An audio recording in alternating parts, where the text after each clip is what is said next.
باقی اللہ رب العزت میرے اور آپ کے محتاج نہیں ہے.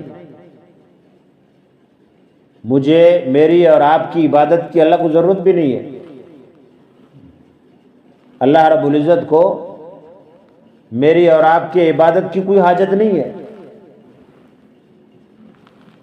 سارے لوگ اس کا انکار کریں تب بھی خدا پاک کی ذات کو کوئی پرواہ نہیں ہے. سارے اس کی بات مانیں تب بھی اللہ رب العزت کو کوئی اس کی عظمت میں مقام میں اللہ کے اضافہ نہیں ہوتا. نہ کرو اللہ کے دین کا کام، نہ کرو محنت، اسے کوئی پرواہ نہیں.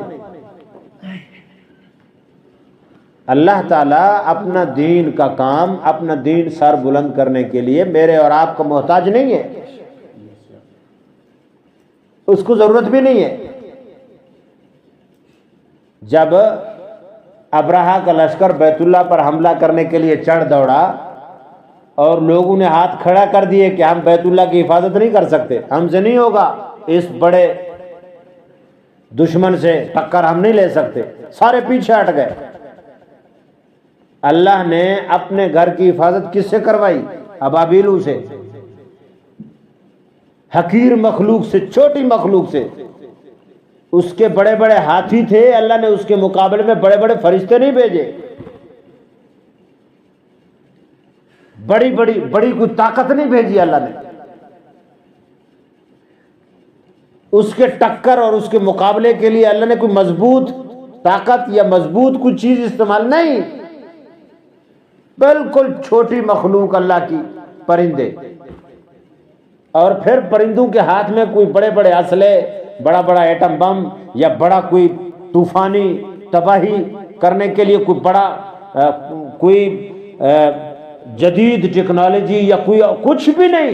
تو چھوٹے چھوٹے کنکریاں، ایک چونچ میں ایک پنجو میں، تین اٹھا کے، دو پنجو میں ایک چونچ، تین اٹھا کے وہ آئے. جب بیت اللہ کے قرب و جوار میں رہنے والے لوگوں نے اللہ کے گھر کی حفاظت سے ہاتھ کھینچ لیے، پیچھے ہو گئے، ہاتھ کھڑے کر دیے، ہم سے نہیں ہوگا.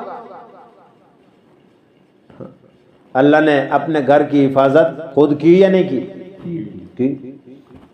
اس کو کیا ہے؟ اس کے پاس وہ کمزور ذات تھوڑی ہے، محتاج تھوڑی ہے.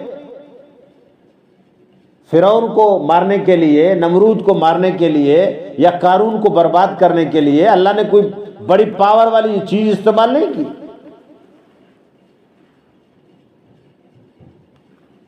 آج اگر میں اور آپ یہ سمجھتے ہیں کہ میں دین کا کام نہیں کروں گا تو دین کا نقصان ہو جائے گا، نہ کرو، کوئی ضرورت نہیں ہے خدا پاک کو تمہاری. نہیں لگاؤ تم سال تبلیغ میں یا 4 مہینے، جاؤ بھاڑ میں، کوئی ضرورت نہیں اس کو. خدا کی قسم ضرورت نہیں ہے. تم نہیں کرو گے، اچھے سنجیدہ بندے اللہ چرسیوں کو اٹھائے گا اور ہدایت دے گا، وہ ممبروں پر بیٹھ کر لوگوں کو واعظ و نصیحت کریں گے. جاؤ تم نہیں کرو. اللہ پاک بدماشوں کو ہدایت دے کر، قاتلوں کو ہدایت دے کر، ظالموں کو ہدایت دے کر ممبروں پر بٹھائے گا اور اللہ کے دین کی بات وہ کریں گے. نہیں کرو تم، چھوڑو. تمہاری اگر یہ سوچ ہے کہ تم ہو کیا، نطفے کی پلیت پیداوار، ایک چھوٹی سی جگہ سے نکلے ہوئے بندے، 2 دن نہیں نہ ہو تمہارے وجود سے بدبو پیدا ہو جاتی ہے. 2-3 دن کپڑے نہ بدلو تمہارے پاس، تم خود اپنے پاس بیٹھ نہیں سکتے ہو، تمہیں اپنے آپ سے خود نفرت ہونی شروع ہو جائے گی. اوقات یہ کھاتا یہاں مرغن غذا ہے اور VIP کور میں نکالتا گندا اور پلیت نجاست والا بدبودار غلاظت نکالتا ہے، جہاں خود اس کو بیٹھتے ہوئے گھن آتی ہے. دن میں 10 مرتبہ بیت الخلاء میں جاتا ہے اور اس کا غرور دیکھو، میں نہیں جاؤں گا، میں نہیں کرتا ہوں. نہیں کرو. خدا پاک نے دکھایا، بڑے بڑے ظالموں کو ہدایت دے کر، بڑے بڑے بدماشوں کو ہدایت دے کر، بڑے بڑے قاتلوں کو ہدایت دے کر، بڑے بڑے ڈاکوؤں کو ہدایت دے کر، چرسیوں کو ہدایت دے کر، کھدڑوں کو ہدایت دے کر، رنڈیوں کو ہدایت دے کر، زانیوں کو ہدایت دے کر. خدا کی قسم خدا پاک نے ممبروں پر بٹھایا. دین کا کام کرنے سے اللہ کے دین کو یا اللہ کی ذات کو یا اللہ کے پیغمبر کو کوئی رفعت یا بلندی نہیں مل جاتی. جو دین کا کام کرتا ہے خدا پاک اسے بلند کر دیتا ہے، اس کی اپنی شان بن جاتی ہے، اس کا اپنا مقام بن جاتا ہے، اس کو اسے عزت ملتی ہے. ایک دنیا میں شخص ایسا آیا ہے جس کے بارے میں رسول اللہ صلی اللہ علیہ وسلم نے فرمایا، اے اللہ اس کو ہدایت دے دے اور پھر اس کے ذریعے اپنے دین اور اسلام کو عزت دے. وہ صرف عمر ہے. عمر کے اسلام لانے کی وجہ سے دین کو عزت ملی ہے. اس کے علاوہ کوئی شخص ایسا نہیں ہے جو بھی دین میں آئے گا اسے عزت ملے گی، اس کی زندگی بنے گی، اس کو عروج ملے گا. یہ خیال یا یہ بات ہم ذہن سے ہٹا دیں، میں نماز نہیں پڑھوں گا تو کچھ نقصان، کیا نقصان ہوگا؟ تو برباد ہو جائے گا. اللہ کے سامنے اگر سجدہ ریز ہونے کے لیے، نماز پڑھنے کے لیے یا مسجد میں آنے کے لیے تجھے اور مجھے وقت نہیں ملا، بدبخت میں ہوں، پلیت اور گندا میں ہوں، منحوس میں ہوں کہ میری یہ حالت ہے کہ میں اس کے پاک گھر میں نہیں آ سکتا، اس کے سامنے سجدہ ریز نہیں ہو سکتا. بادشاہ اگر تجھے اپنے غلامی یا اپنی نوکری کے لیے یا اپنے پاس غلام رکھ لے یا نوکر بنا کے رکھ لے، یہ تیرا بادشاہ پر احسان نہیں ہے، بادشاہ کا احسان ہے کہ تجھے اسے اپنا خادم رکھ لیا.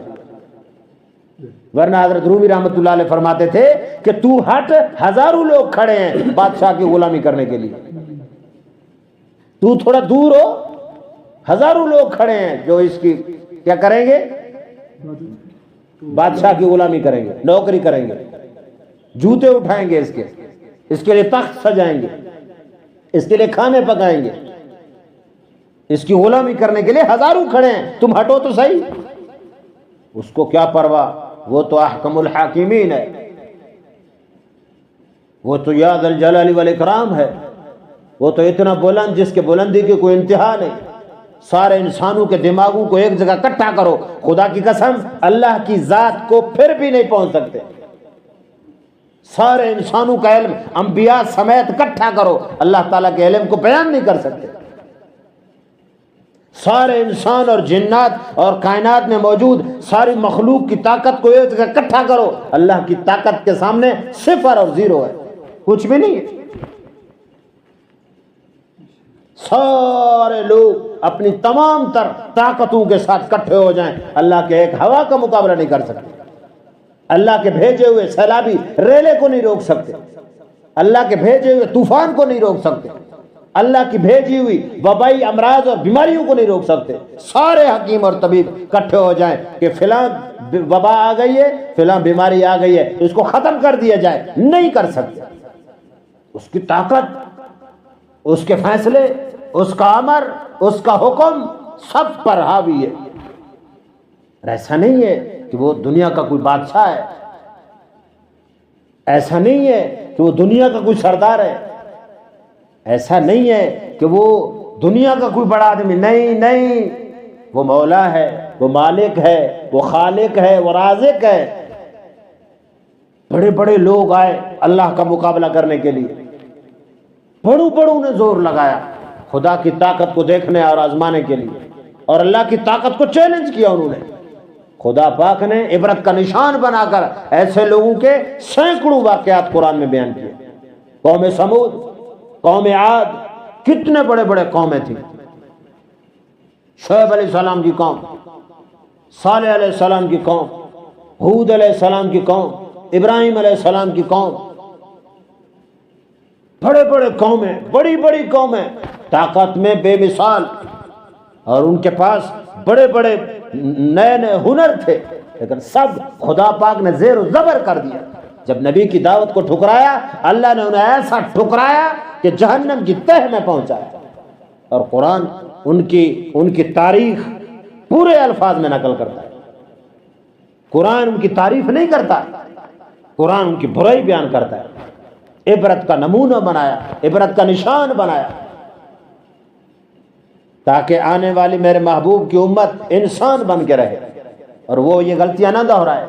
اللہ تعالیٰ نے سب کچھ واضح کیا ہے، سب اگر آپ کو اور مجھے اللہ رب العزت نیکی کی توفیق دے رہے ہیں تو میں اس پر خوش ہو جاؤں اور اللہ کا شکریہ ادا کروں، وگرنہ یہ کبھی مت سوچئے گا کہ میری وجہ سے میں یہ کر رہا ہوں، میری وجہ سے یہ سب ہو رہا ہے، میں یہ کر رہا ہوں، تو کچھ بھی نہیں۔ تم ہٹو، تمہاری جگہ اوروں کو لا کے کھڑا کرے۔ آج بھی دعوت و تبلیغ کی محنت کی برکت سے اللہ پاک نے کیسے کیسے کھدڑوں کو ہدایت دی ہے، خدا کی قسم وہ کھدڑے کھڑے ہو کر روتے ہیں، گونگے اللہ کے دین کے دائی بن گئے، گونگے جو بول نہیں سکتے، زبان والے تم کام چھوڑو، اللہ گونگوں کو ہدایت دے کر کھڑا کرتا ہے۔ عالم صاحب آپ کام چھوڑو، اللہ جاہلوں سے کام لے گا۔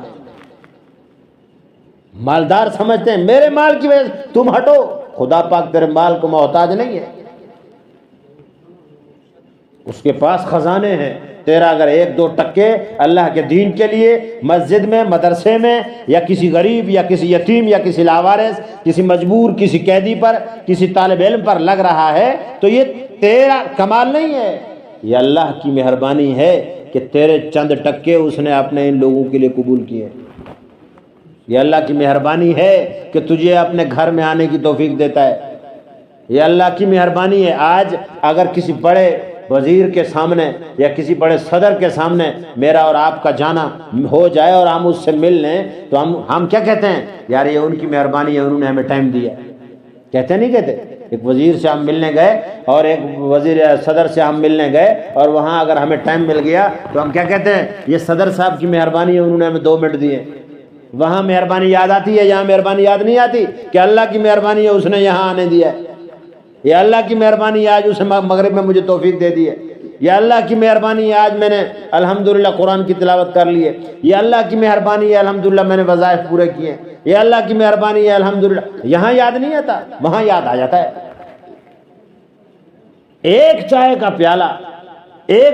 پیالہ یا ایک میٹھا بول مجھے اور آپ کو کوئی کر دے، ہم اس کا یہ احسان، اس کی پلائی ہوئی یہ پیالی چائے کی نہیں بھولتے، ہم اس کا نمبر اپنے پاس نوٹ کر لیتے ہیں، اس کے ساتھ فون پہ رابطہ رکھتے ہیں، یار اس نے مجھے عزت سے بات کی ہے، اس نے میرے ساتھ پیار کے ساتھ بات کی ہے۔ خدا پاک اتنا لائق بھی نہیں ہے، بچپن سے اس نے تجھے ماں کے پیٹ میں کھلایا، اس نے 9 مہینے تک تجھے ماں کے پیٹ میں پالا، اور اس کے بعد جب تو دنیا میں آیا تیرے لیے اس نے 2 دودھ کی نہریں جاری کر دی، 2 سال تک تو دودھ پیتا رہا، 2 سال کے بعد کھانے کی توفیق اس نے تجھے دی، اور آہستہ آہستہ چلتے چلتے تو بولنے والا بن گیا، چلنے والا بن گیا، تیرے وجود میں طاقت آ گئی، تو جوان بن گیا۔ اب تو کیا کہتا ہے کہ نہیں یار ہمارے پاس ٹائم نہیں ہے؟ ایک چائے کی پیالی پلانے والے کا شکریہ اور ایک اچھا اخلاق کے ساتھ ملنے والا انسان، ہم اسے یاد رکھتے ہیں۔ اللہ تعالیٰ نے ہمارے ساتھ کیا جفا کی ہے کہ اسے بلا دیتے؟ اللہ نے کون سی غلطی کی ہے اللہ نے جو اللہ کے لیے بلایا جاتا ہے اذان میں، ہم نہیں آتے، ہمارے پاس وقت نہیں ہے، ہمارا دل نہیں کرتا۔